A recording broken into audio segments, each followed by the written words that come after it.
What's up, guys? It's Jam1 from Jam1TCG coming at you guys with another totally awesome video, and today it is going to be round 10 of the Crush Card Cup, Cimoooooo's online tournament. This is the second to last round, guys, so we're wrapping it up. It's getting closer to the end of the tournament of the rounds before Top Cut, so let's see how I do today. Today we see that I take one pure Eldlich, which, again, in the process of this, I believe I won a dice roll here. In the process of like how this game has been evolving, I've been evolving my deck to be able to combat like Eldlich and Emancipators because it's the main decks that I have problems facing, and they're also the newest decks. So I believe this is a weird iteration of my deck that has been seeing some type of success. So we're gonna see like how this works here.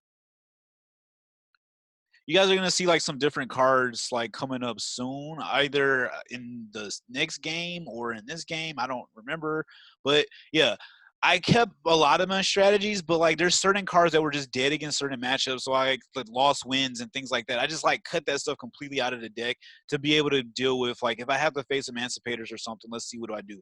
So the last game you guys saw, I was expecting to face Emancipators or something, and I didn't. It was like okay, an interesting twist, but this time I was actually ready for this matchup. So I got PTSD seeing him set cards. I was like, is it back dice again? But no. So I go ahead and I said he says two. So I have all of these. This is a pure Eldlich build, I believe. So on the end phase, I decided to pop something because I want to see what he's playing. So this is the strategy that a lot of players do, and it's a really good strategy if you guys aren't hip to it. You should be. If you have spell and trap card destruction, like for instance this card right here, when they set cards on the end phase, because most trap cards cannot be activated like when you first set them, it's always good to kind of just go ahead and pop them. But in this meta is a little bit different because you don't want to pop the wrong thing. So I decided to pop it because I just wanted some knowledge here. I'm like, set two? That just seems so weak to me. What is he playing? So I go ahead and I pop it, and we see his Imperial Order. That tells me nothing about his deck. I don't know what he's playing still. Like, as I'm playing in this game, I'm like, what is he playing? So I'm like, I was prepared to stop, like, if it was a normal summon and Emancipator, I was prepared to stop him there. I also had this to stop him, or if it was Golden Boy, I could compose it to get it off the field on the end phase. And then I had, like, Metaverse, if he was Emancipators, I was going to freeze his turn. And then Scapegoat is the win con, guys. You've seen me use Scapegoat before. When I flip Scapegoat, I usually win the game. So I was like, okay, stun him, flip Scapegoat, win. That's the game plan there. So I decided to see what he's trying to play. I'm actually glad that I popped that, though, because that would have stopped the Scapegoat. So going back to the now, let's see what happens. So I'm like, what are you playing, sir? Because I still don't know. So I go ahead and now I flip Scapegoat on the end phase because I'm like, oh, he don't got nothing. Usually one card ain't enough to stop me, so I'm going to go ahead and try to end him next turn is my goal. So I go ahead, Scapegoat end phase, and then I draw. I drew Trap Tricks. That's all right. But honestly, I don't want this game to go long because if he is playing Emancipators, he can end me in one turn. If he's playing Eldlich, if he gets too much advantage, he's going to like snowball out of control. So I'm like, this is the perfect time to end him. So I ask him if he has anything on his standby phase, main phase, and all that stuff. And he's like, no, everything's okay. So I'm like, all right, watch this, guys. Scapegoat combo. I don't know if I've actually done it before or not, but if you guys haven't seen it, watch it here. So we go Scapegoat into Link Spider. So Link Spider, this is why I like Scapegoat. It's just free Link plays. So Link Spider. Then we're going to go ahead and I'm asking if his summon's okay. Then I'm going to go ahead and change it into now a Link Karibo. So basically, you're just going to keep linking up until you get to like a higher link. If you guys have seen like, I don't know why in my mind I imagine this like, I don't know, during the Digimon movie, Digimon Try, there's a scene where like they like start transforming into like all of their forms before they go into their mega form. I imagine like this is that sequence. If you guys are Digimon fans, shout out to you. But yeah, so this is what happens. So I go Link Spider into Link Karibo into Phoenix. Phoenix is now co-link, so I can discard the extra card in my hand, destroy his card here, because I don't want to give him any chance to come back. And then I get to draw another card after I do so. So I go ahead and destroy that card with Phoenix. And it's a call by the grave, which is interesting. I'm like, okay, this still tells me nothing about what his deck is. I'm like, what are you playing? Any deck can be running these two cards. So he called by the grave. I believe he tries to target my Link Karibo and to see if I would misplay here because he knows it's kind of pretty much like, okay, what is he doing? So Yeah, he targets Link Karibo. Link Karibo has a quick effect, so in graveyard you can chain this before the call by the grave gets it. So I go ahead and I chain it. I tribute this token, and then I can bring out Link Karibo. So I tribute that and bring out Link Karibo, and then boom, Link Karibo's here. So this is the combo to get to your Boros Sword. So from there, now I get to draw a card. So I drew a Lilith, which actually is in this situation, since I don't have any frog, is pretty helpful. So I'm like, all right, cool. So now he can't stop anything. The only thing that would stop me here is a Nibiru, guys. But I'm just like, if he has a Nibiru, he has it. I don't have time to sit here and hold back. I have to go all out to just like end him. So here's the final transformation scene. Oh, we bring out our Mega Digimon here. Boros Sword. So you guys have seen this. This is like my favorite boss monster besides Toad. Game ender, guys. It literally just ends game. So I normal summon Lilith here. And you guys are probably adding up the math. It's like, this is still not enough because Lilith goes to 1,000, right? I'm like, this is still not enough. Oh, it's game. Trust me. If he doesn't have the Nibiru, which he didn't stop me here from going into battle phase, so that means he didn't have a Nibiru. So I'm like, all right, good. We gravy. So I go ahead and attack with Lilith. Lilith goes ahead and chips away at 1,000. Then we go Boros Sword attacks with 3,000, right? So then from there, Boros Sword is going to switch Lilith to defense mode. Lilith goes to defense mode. Now Boros Sword can attack again. So we get in there for another 3,000. I imagine him like slicing the swords. And then so from there, he's gonna be left with only a mere 1,000. And then guess what, guys? Remember, we did use Olenoid's last turn, and I do have a trap card set here that I can use. So I go ahead and I flip over my metaverse, right? So I flip metaverse, and if he has no response, I can go ahead and bring out. So I'm asking him, he's good. He doesn't have a response. So yeah, he saw the writing on the wall. He knew what was happening. He was like, all right, he's just gonna bring out the 1,200 and attack for game. So that's what happened. Bring out Olenoids. Olenoids has 1,200 attack. Boom, game ended. So I still don't know what he's playing. I assumed it maybe was like some type of emancipator. Some type of Eldlich though, because why are you setting so many cards if you're not me or Guru or Ultra guys? So I believe I side in all my back row hate on him because I'm like, yeah, I don't know. You were setting a lot. Maybe you bricked, but I think you still set a lot. So I'll go ahead and I set in my own back row stuff against him in my side deck in this game. So you guys are going to see, pause here. Oops. You guys are going to see this card, Awakening Dragon. I know this is the first time you've seen this in my deck. Shout out to Zach, who I played a couple rounds in the Crush Card Cup, and we talked about this. I said this card was garbage before, and to be honest with you guys, I'm still on the fence about it. I think it's hit or miss. If it goes off, it can do some good stuff. But we're playing some spicy cards that I thought would be really nice here. So most people play Falcon, Ultimate Falcon. We're playing Blue Eyes Alternative Dragon.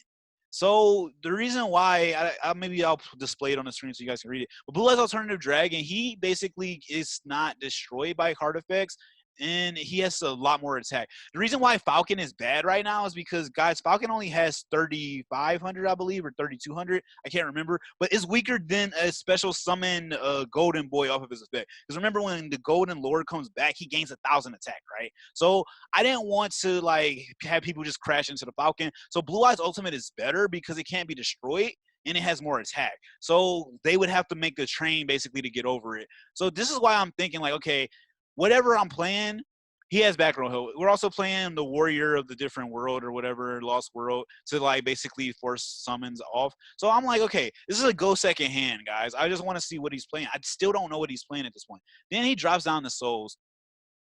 And I'm just like, oh, okay. But yeah, I'm still on the fence about Awakening Dragon, guys. I mean, I'm playtesting has been okay, but I think there's better cards. But for now, because people I just get tired of getting Lightning Storm, man. Like literally every single time he goes ahead and he souls for that, the Magician Girl. Every time I get Lightning Storm, people are main decking it now. People getting Cosmic. So I'm like, you know what? I think it is a good time to play Awakening Dragon because instead of trying to prevent them from doing stuff, I might as well just go ahead and like punish them for destroying my stuff. So he goes ahead and he goes into this. So now he reveals it. Finally, I'm like, okay, it was Eldlich. I knew it was on Eldlich. I had a feeling. I wasn't sure, but I knew it, right? So he goes ahead and he draws 2 cards with Soul's Effects. So good in this deck, guys, because he basically can now trigger these on whenever he feels like it because they weren't activated this turn. And he gets 2 cards, Pot of Greed, ban card. So he goes ahead and he links, it looks like. Yeah, he went into a Link Karibo, which was weird to me. I'm like, why is he going into Link Karibo? And he sets a couple. Then he goes ahead and he uses Awakening's effect in the graveyard to get the Golden Lands. Yeah. I always get this mixed up, but basically the elixirs get the lands and the lands get the elixirs. So he sets a forever. I'm like, oh, that's pretty decent. But at the same time, you guys are looking at my hand. We have Lava Golem, so I'm like, cool. He's gonna bring out Lord. I'm just gonna go ahead and Lava Golem him. Because usually, this is my argument over Lava Golem versus Spear Mode. I like Lava Golem because there's always two monsters. You guys have heard me say this during regionals and stuff. They always have two monsters. Most boards to be scary, you need two monsters. And on phase, he's going ahead and he's going to banish his things to set his other ones, right? His elixirs. So he sets the Scarlet. So my logic with Lava Golem is it's better than Spear Mode because one, I don't want Spear Mode because Spear Mode comes back to me and a lot of people can play around it. I play Mystic Mind, so I don't want to have monsters. So I don't want Spear Mode to come back to me. But also, most people play around Spear Mode. They don't play three monsters. If they know you siding, they always play two. But also decks like Control, decks like Eldlich, and Salad, they usually only play about two cards to be a threat. Most boards, period, need two monsters to be a threat. So Lava Golem is good for this instance because it never and then we draw evenly, which is really good. It's okay against this matchup, but because I know what he has and I know what he's playing, I want to force some stuff. So he goes ahead and he just like flips the Sanguine on my draw phase. Or no, draw phase. Or standby. No, he says standby. So yeah. And he goes ahead and brings out his Golden Lord. And I'm just like, okay, cool. Now you're Lava Golem territory. But now also I can just evenly match all of these cards and I don't care.